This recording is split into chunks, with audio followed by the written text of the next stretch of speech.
Hello friend, स्वागत है आप सभी का अपने चैनल आस्क मुड में। तो सभी प्यारे बच्चों को गुड मॉर्निंग। कैसे हैं बाबू आप सब, एक बार बता दीजिए। तो आवाज़ की क्वालिटी और वीडियो की क्वालिटी में कोई दिक्कत तो नहीं है?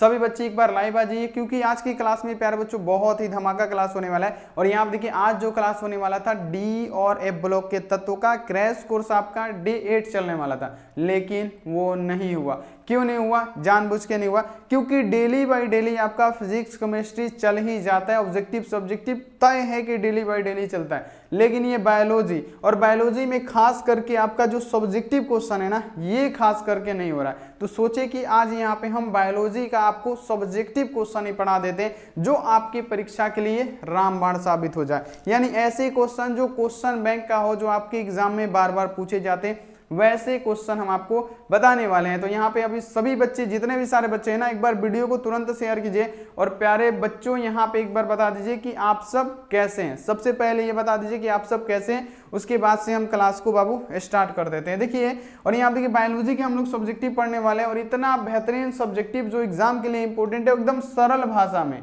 एकदम सरल लैंग्वेज में, जो आपको 100% समझ में आए। तो चलिए बाबू, बिना किसी देरी के क्लास को शुरू करते हैं। तो चैनल पे पहली बार आए हैं तो आप लोग क्या कीजिए, चैनल पे पहली बार आए हैं तो फटाफट से आप लोग क्या कीजिए बाबू, चैनल को जल्दी से जल्दी क्या कीजिए, सब्सक्राइब कर दीजिए। तो यहाँ आप देखिए, जल्दी से जल्दी आपको क्या करना है, चैनल को सब्सक्राइब, और सब्सक्राइब करने के बाद से बेल आइकन को प्रेस करके ऑल पे, और लाइक नहीं किए बाबू फटाफट से लाइक करके व्हाट्सएप ग्रुप में जुड़ जाइए। यहाँ आप देखिए, नंबर है हमारा 9135742024। आप इस पे प्यारे बच्चों क्या मैसेज करके व्हाट्सएप ग्रुप में ऐड हो जाइए। अगर आपको पेड ग्रुप ज्वाइन करना है बाबू, अभी टाइम बहुत आपके पास कम बचा है, हम तो बोलेंगे जितना जल्दी हो सके पेड ग्रुप आप लोग फटाफट से ज्वाइन कर लीजिए। क्योंकि पेड ग्रुप अगर आप ज्वाइन कर लेते हैं तो सब पीडीएफ आपको मिलता रहेगा, एग्जाम तक पीडीएफ मिलेगा। तो वो पेड ग्रुप आपके लिए रामबाण साबित होने वाला है। तो जल्दी कीजिए, जल्दी जल्दी आप लोग पेड ग्रुप ज्वाइन कर लीजिए। तो यहाँ पे ये सब बात हो गया। अब यहाँ पे बात आता है इसका पीडीएफ। तो बाबू, इसका पीडीएफ तो पेड ग्रुप में मिलेगा, लेकिन इसका पीडीएफ हम फ्री में भी देंगे। कैसे डाउनलोड करना है, हाथों हाथ डाउनलोड होगा, हम आपको डाउनलोड करके भी दिखाएंगे। तो चलिए प्यारे बच्चों, वीडियो के अंत तक बने रहिए, हम इसको डाउनलोड भी करके दिखाएंगे कहाँ से आपको इसका पीडीएफ मिलेगा। और प्यारे बच्चों, आज यहाँ पे बायोलॉजी का बाबू क्या सब्जेक्टिव का क्लास होगा। बहुत दिनों बाद बायोलॉजी का आज सब्जेक्टिव हो रहा है, और ये एकदम मोस्ट इंपोर्टेंट क्वेश्चन होगा जो आपकी फाइनल बोर्ड परीक्षा के लिए होगा। तो ये बात आप लोग ध्यान रखिएगा। तो सभी बच्चे एक बार यस लिख के बोल दीजिए कि हम क्लास को शुरू कर दें। तो यहाँ पे आज डी एंड ए ब्लॉक का जो क्रैश कोर्स है वो नहीं हुआ, कल हो जाएगा, कोई दिक्कत नहीं है। लेकिन बायोलॉजी भी पढ़ना जरूरी है, हिंदी का सब्जेक्टिव भी पढ़ना जरूरी है। हिंदी का ऑब्जेक्टिव यहाँ देखिए हो रहा है, और यहाँ देखिए इंग्लिश का ऑब्जेक्टिव सब्जेक्टिव भी पढ़ना हमारे लिए उतना ही जरूरी है। इसमें भी बच्चे फेल होते हैं, हिंदी में भी फेल होते हैं, इंग्लिश में भी फेल होते हैं। तो बाबू सब चीज़ कंपलसरी है, तो सबको पढ़ना हमारे लिए बहुत आवश्यक है। तो चलिए एक बार यस बोल दीजिए मुस्कुराते हुए कि हम क्लास को यहाँ पे शुरू कर दें। सभी मेरे प्यारे बच्चे एक बार यस बोलेंगे, बोल दीजिए यस, बहुत बढ़िया। तो चलिए अब यहाँ पे हम क्या करते हैं बाबू, एक एक क्वेश्चन से शुरुआत करते हैं। इसका लैंग्वेज देखिएगा, मेन बात आता है प्यारे बच्चों की, जो क्वेश्चन का लैंग्वेज होता है वो कितना आसान है, कितना सरल है, इस पे डिपेंड करता है। नहीं तो हार्ड लैंग्वेज लिखेंगे तो बच्चों को याद नहीं होगा, तो उससे फायदा क्या। इसलिए जो लैंग्वेज होता है हमारा सब्जेक्टिव का, खास करके इतना ज़्यादा सरल होता है कि किसी भी बच्चे से ये क्या होगा, याद हो जाएगा। तो देखिए, पहला नंबर क्वेश्चन आपके सामने है कि जैविक खाद के उपयोग से होने वाले 2 लाभों को लिखें। अब बताना कि जैविक खाद के उपयोग से होने वाले लाभ कौन कौन से होंगे। जैविक खाद, तो प्यारे बच्चों पहला यहाँ पे आपको याद रखना कि जैविक खाद क्या करता है, उर्वरा शक्ति को बढ़ाता है। क्या करता है, जैविक जो खाद होता है बाबू क्या करेगा, पहला इसका लाभ ऐसे भी लिख सकते हैं कि यह मिट्टी की उर्वरा शक्ति को बढ़ाए रखता है, यानी कायम रखता है। जैविक खाद का कार्य होगा, जैविक खाद का ये काम होता है। दूसरा ये क्या होता है, प्राकृतिक होता है, ये हानि रहित होता है। यानी कहने का मतलब क्या, इसमें हानि की कोई भी प्यारे बच्चों ऐसी समस्या नहीं है। यानी कहने का मतलब यहाँ पे अगर आपसे पूछेगा तो आप ऐसे लिख सकते हैं। तो देखिए, लिखने का सबसे बढ़िया तरीका आपको बता रहे हैं। अगर ये क्वेश्चन पूछ दे, मान लीजिए कि आपके एग्जाम में कि जैविक खाद के उपयोग से होने वाले 2 लाभों को लिखें, तो यहाँ पे आपको सबसे पहले उत्तर दे के लिखना है कि जैविक खाद के उपयोग से होने वाले 2 लाभ निम्नलिखित हैं। पहला क्या है, तो पहला ऐसे लिख दीजिएगा कि यह मिट्टी की गुणवत्ता यानी उर्वरता को क्या करेगा, कायम रखेगा, बनाने में मदद करेगा। यानी कहने का मतलब क्या, यह मिट्टी की गुणवत्ता को बनाए रखने में मदद करता है। कौन, तो जैविक खाद। पहला यहाँ पे हो गया। अब यहाँ पे दूसरा लाभ लिखना है कि यह प्राकृतिक एवं क्या रहता है, हानि रहित होता है। यानी क्या, ये इसमें ये जो होता है प्राकृतिक होता है और इससे हानि किसी भी प्रकार का नहीं होता है। तो यहाँ पे आपको ये क्वेश्चन का आंसर लिखना है कि जैविक खाद के उपयोग से होने वाले दो लाभ लिखे। तो पहला लाभ क्या कि ये मिट्टी की जो उर्वरा शक्ति है, जो गुणवत्ता है, उसको बनाने में कायम रखता है। तो यहाँ पे पहला हो गया। अब यहाँ पे देख लीजिए कि यह प्राकृतिक होता है एवं क्या होता है, हानि रहित होता है। तो ये दो ही लाभ लिखने थे, हम लोग दो लाभ लिख दिए। तो ऐसे ही आपको भी लिखना है। तो पहला यहाँ पे हो गया क्वेश्चन। चलिए अगला क्वेश्चन आ जाइए कि कैंसर के दो लक्षणों को बताए। सब के सब क्वेश्चन प्यारे बच्चों क्वेश्चन बैंक का है, ऐसा मत समझिए कि हल्का हल्का है तो ये नहीं पूछेगा, ऐसा कुछ नहीं है। हल्का है तो नहीं पूछेगा, हल्का कुछ नहीं है, आपको सिर्फ डिफिनीशन का आपको फर्क समझ में आ जाएगा। दूसरी जगह जाइएगा डिफिनीशन आपको बड़ा मिलेगा तो लगेगा कि क्वेश्चन नया है, हार्ड है। यहाँ देखिए क्वेश्चन है कि कैंसर के दो लक्षणों के नाम बताइए। यहाँ पे बताने कि कैंसर के दो लक्षण कौन कौन से होंगे, उनके नाम बताइए। कैंसर होता है तो कौन कौन से लक्षण होते हैं। तो देखिए कैंसर के दो लक्षण कौन कौन से हो जाएंगे, वजन में कमी, आपका वेट लॉस होगा, याद रखिएगा। कैंसर में क्या होता है, आदमी का वेट लॉस होता है। और दूसरा क्या होता है, शरीर की किसी भाग का अत्यधिक वृद्धि, यानी शरीर के किसी भी भाग पे कैंसर होगा तो उसमें क्या होने लगेगा, वृद्धि होने लगेगा, फूलने लगेगा। ये आपको ध्यान रखना है। तो हमसे यही ना पूछा गया है कि कैंसर के दो लक्षण बताइए, यानी कैंसर के दो लक्षण बताइए। तो बाबू कैंसर के दो लक्षण कौन कौन से हो जाएंगे। तो पहला आपको लिखना है कि कैंसर के पहला जो लक्षण होगा बाबू, यहाँ पे क्या होगा, आपके वजन में क्या हो जाएगा प्यारे बच्चों, कमी होगा, यानी वजन घटेगा। दूसरा आपका होगा कि शरीर के किसी भाग में क्या होगा, किसी एक भाग का अत्यधिक वृद्धि ही हमारा क्या होगा, उसका एक लक्षण हो जाएगा। तो आप इसका लक्षण भी लिख दीजिएगा। बाकी पीडीएफ इसका हाथों हाथ मिलेगा। कैसे डाउनलोड करना है, बहुत सारे बच्चों से नहीं हो रहा, हम आपको बताएंगे कैसे आप डाउनलोड कर सकते हैं। अगला यहाँ पे आ जाइए क्वेश्चन है कि आप देखिए सहलंगता को परिभाषित करें। सहलंगता को परिभाषित करें, ये बहुत बढ़िया क्वेश्चन है जो आपके एग्जाम के लिए प्यारे बच्चों बहुत ही बढ़िया, यहाँ आप देखिए एकदम मोस्ट इंपोर्टेंट क्वेश्चन होने वाला है, एकदम मोस्ट इंपोर्टेंट ये क्वेश्चन है। ये क्वेश्चन बार बार आपके एग्जामों में पूछा जाता है कि सहलंगता को परिभाषित करें, यानी कहने का मतलब क्या कि सहलंगता क्या होता है। तो देखिए हम आपको इसका इतना डिफिनीशन सटीक बताएंगे कि आपको एक नजर में याद हो जाएगा। देखिए सहलंगता क्या होता है, तो गुणसूत्र के ऊपर उपस्थित वे जिन दो अर्ध, यहाँ पे क्या जो अर्ध, यहाँ आप देखिए सूत्रण विभाजन के समय क्या एक दूसरे को अलग हुए बगैर पीढ़ी दर पीढ़ी चलती रहती है, उसे ही हम लोग क्या कहते हैं बाबू, उसे ही हम लोग क्या कहते हैं, तो सहलंगता कहते हैं। ये आपको याद रखना है। यानी यहाँ पे आप लोग समझने की कोशिश कीजिएगा कि बाबू यहाँ पे क्या कि वैसा गुणसूत्र जो क्या हो, अर्धसूत्री विभाजन के समय क्या हो, बिना किसी प्यारे बच्चों एक दूसरे के अलग हुए बगैर क्या हो, पीढ़ी दर पीढ़ी चलते रहे, पीढ़ी दर पीढ़ी बढ़ता रहे। यानी अगर यहाँ पे अगर आपसे पूछा जाए कि सहलंगता क्या होता है, तो आपको सिंपली यही आंसर बताना है कि गुणसूत्र के ऊपर उपस्थित वे जिन जो अर्धसूत्रण विभाजन के समय बिना एक दूसरे से अलग हुए पीढ़ी दर पीढ़ी स्थानांतर होता रहे, चलता रहे, उसे ही हम लोग क्या कहते हैं, तो बाबू उसे ही कहते हैं क्या, सहलंगता कहते हैं। तो ये आपको क्वेश्चन भी याद होना चाहिए, ये क्वेश्चन बार बार आता है एग्जाम में। तो ये देखिए इसका डिफिनीशन कितना बेहतरीन है और ऐसे ऐसे क्वेश्चन ये आपके एग्जाम में पूछे जाते हैं। तो ये सब क्वेश्चन आप लोग याद रखिएगा। अगला आ जाइएगा, अगला क्वेश्चन आपके सामने है कि सहभोजिता को एक उदाहरण देते हुए समझाइए। देखिए क्वेश्चन है कि सहभोजिता के एक उदाहरण देते हुए समझाइए। यानी सहभोजिता क्या होता है, यहाँ पे सहलंगता आपको बता दिए कि सहलंगता क्या होता है। अब पूछा जा रहा है कि सहभोजिता क्या होता है। बहुत ही बढ़िया क्वेश्चन है, 3 से 4 बार ये क्वेश्चन पूछ चुका है बाबू। तो ऐसे ऐसे क्वेश्चन को आपको याद रखना है। चलिए सहभोजिता क्या होता है, तो सहभोजिता क्या होता है, तो एक पारस्परिक क्रिया जिसमें एक जाति को लाभ होता है और एक जाति को ना तो लाभ होता है ना तो हानि होता है। यहाँ पे आपको याद रखना है, उसे ही क्या कहते हैं, तो सहभोजिता कहते हैं। तो बाबू यहाँ पे देखिए ऐसा डिफिनीशन ना आपको कहीं नहीं मिलने वाला, ये आप लोग लिख के रख लीजिए कि यहाँ पे अगर आपसे सहभोजिता पूछा जाए तो यहाँ पे आपको लिखना है कि सहभोजिता क्या होता है, तो ऐसी पारस्परिक क्रिया जिसमें एक जाति को लाभ होता है और दूसरी जाति को ना तो लाभ ना तो हानि होता है, उसे ही हम लोग क्या कहते हैं, तो सहभोजिता कहते हैं। अब बाबू ये किसको डिफिनीशन याद नहीं होगा, एक बार बता दीजिए। ऐसी पारस्परिक क्रिया जिसमें एक जाति को लाभ और दूसरी जाति को ना लाभ ना हानि, उसे ही हम लोग क्या कहेंगे, तो प्यारे बच्चों सहभोजिता कहेंगे। तो ऐसे ऐसे प्यारे बच्चों क्वेश्चन आपको याद नहीं होगा, बताइए, ऐसा आसान डिफिनेशन जरूर होगा, सब बच्चे को याद होगा।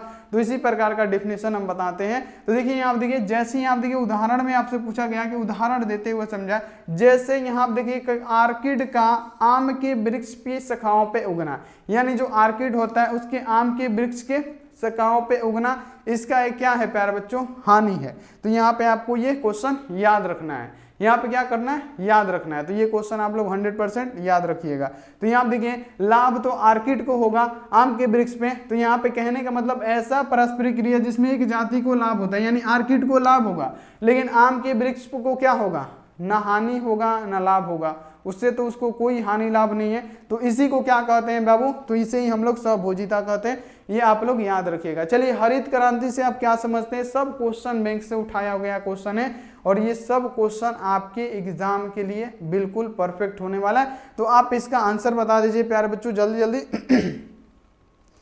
कि हरित क्रांति से आप क्या समझते हैं, हरित क्रांति से आप क्या समझते हैं, ये क्वेश्चन है। तो बाबू यहाँ देखिए, खाद्य उत्पादक को बढ़ाने के लिए कृषि के क्षेत्र में जो प्रयास किए जाते हैं उसके फलस्वरूप जो उत्पाद में वृद्धि होता है उसे ही हम लोग हरित क्रांति कहते हैं। समझिएगा बाबू यहाँ पे कितना जबरदस्त डिफिनेशन आपके लिए बता रहे हैं।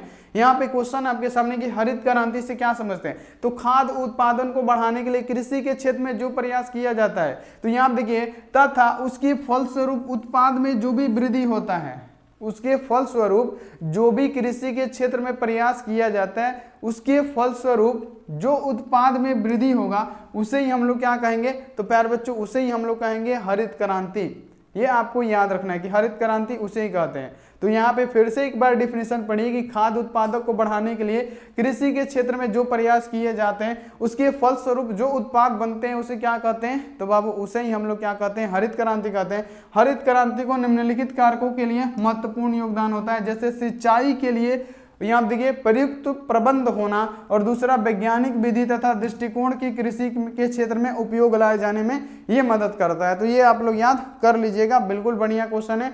अगला आ जाइए कि मलेरिया और यहाँ आप देखिए निमोनिया का प्रसारण किस प्रकार होता है। क्वेश्चन है कि मलेरिया और निमोनिया किस प्रकार, प्रसार का मतलब क्या, फैलना, यानी निमोनिया और मलेरिया किस प्रकार फैलता है। तो बाबू मलेरिया आपको पता है कि मलेरिया मादा एनोफिलीज मच्छर के काटने से फैलता है। तो आपको लिखना है कि मलेरिया का प्रसार, यानी मलेरिया का जो प्यार बच्चों जो बीमारी है उसका फैलाव मादा एनोफिलीज मच्छर के काटने से, जबकि निमोनिया का प्रसार किसके द्वारा होता है, तो वायु, यहाँ पे देखिए वायु क्या, यहाँ पे क्या लिखा है, डिप्लोफोकल निमोनिया बैक्टीरिया के द्वारा क्या होता है, मदद करता है फैलने में। तो इसे ही हम लोग क्या कहते हैं प्यारे बच्चों, याद रखना है। इसी कारण क्या होता है, आपको सिर्फ यही बताना है कि मलेरिया और निमोनिया का प्रसारण यानी फैलाव किस प्रकार होता है, यानी वो जो बीमारी है वो किस प्रकार फैलता है। तो आपको पता है कि मलेरिया किसके द्वारा फैलता है, तो मादा एनोफिलीज के मच्छर के काटने से फैलता है, जबकि निमोनिया किसके द्वारा फैलता है, तो वायु की डिप्लोफल, यहाँ देखिए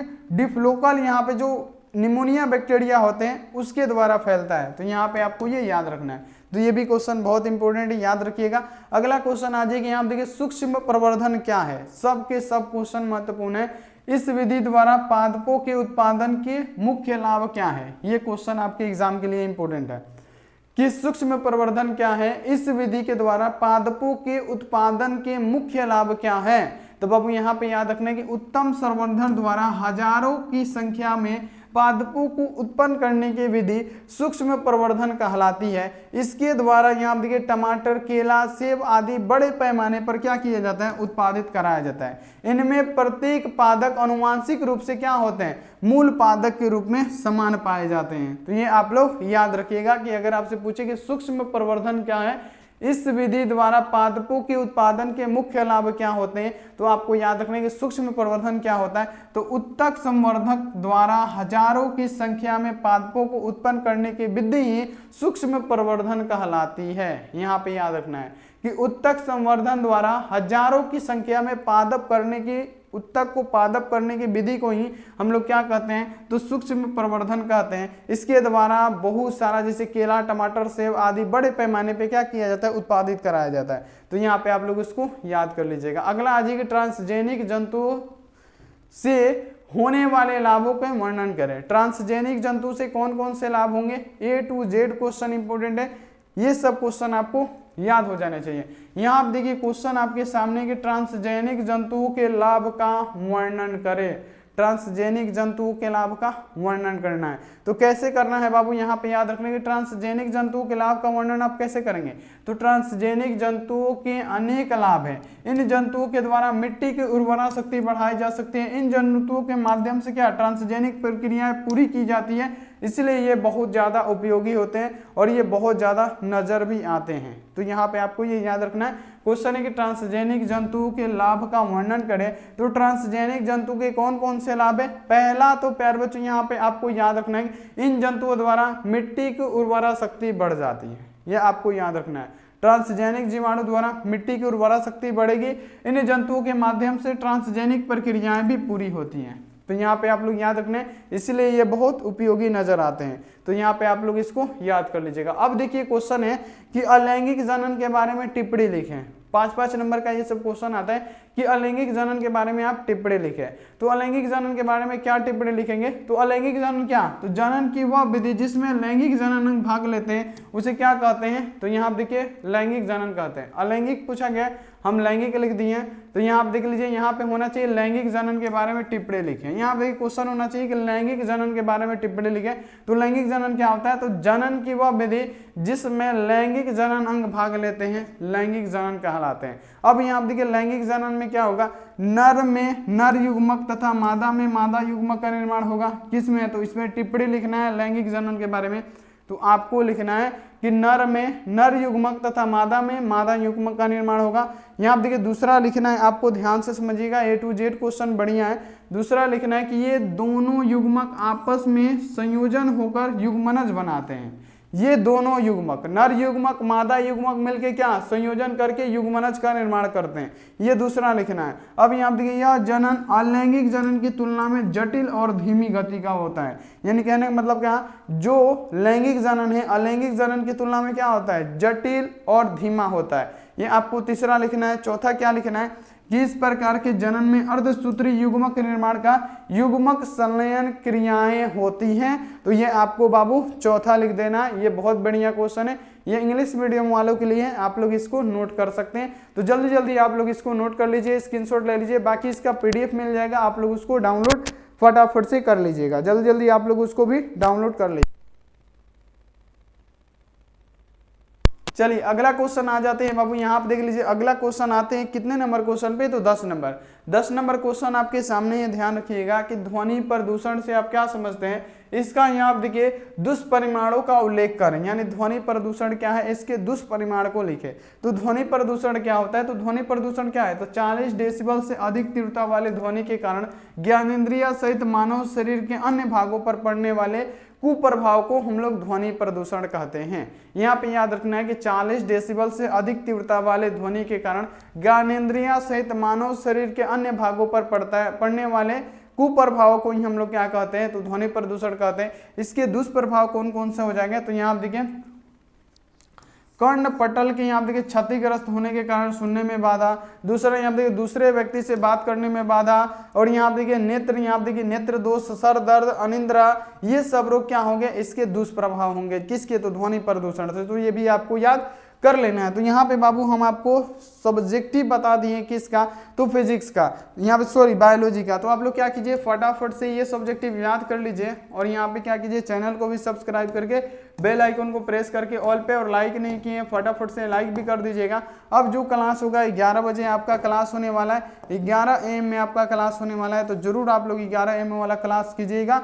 और यहाँ पे देख लीजिए सभी सारे बच्चों की इसका PDF, चलिए हम बता देते हैं कि कैसे डाउनलोड करना है। तो सबसे पहले PDF डाउनलोड करने के लिए आपको गूगल या क्रोम क्या करना है, ओपन करना है। जैसे ही आप लोग गूगल या क्रोम ओपन कीजिएगा आपके सामने ऐसा आएगा, लिखना है आपको simply ask board. Ask board लिख के सर्च कीजिएगा, जैसे ही सर्च कीजिएगा ये आएगा, इसी पे आपको क्लिक करना है आस्क बोर्ड पे।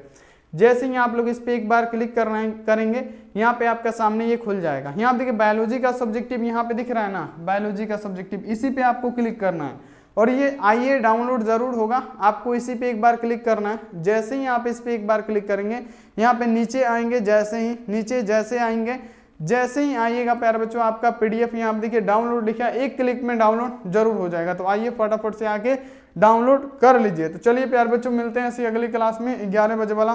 तब तक आप अपना ध्यान रखिए, मन लगा के पढ़ाई कीजिए। Take care and bye.